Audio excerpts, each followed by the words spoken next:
there's a lot more emotional stress and pressure that's put on the kid to just, you have to get through it. So, you know, there's so little she gets to control. And when we think about what are the side effects that any kid goes through, people really think about the basics, and, you know, it's the baldness and the nausea, but there's hundreds of things. The hard part, and I get a little emotional about it, is, you know, there are costs, there are huge costs, but she's here, and that's what we go for. So I think that the side effect that probably scares you the most, or what you think about, is, you know, what if it doesn't work, or how much time are we buying? And in her case, we're really lucky because we're still talking cure.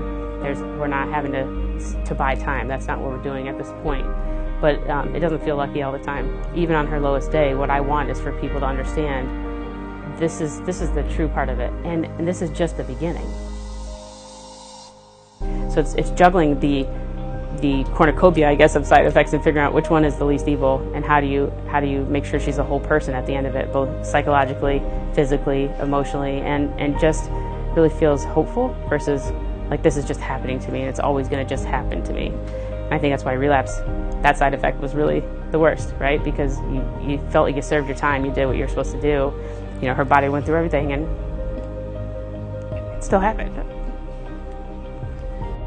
So I think when people say they understand pediatric cancer, that we've made huge strides, you know, hell, leukemia, that now 90% of kids are being cured. Well, if you were a part of the 10%, how would you feel?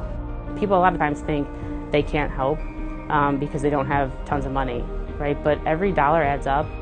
You know, I always say if everybody at one football game for Michigan gave $1, we could fund research for a year for somebody. And there are still so many parents who get the diagnosis every year and there is nothing for them to do.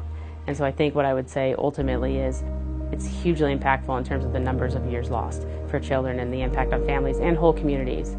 And so we just got to keep trying harder.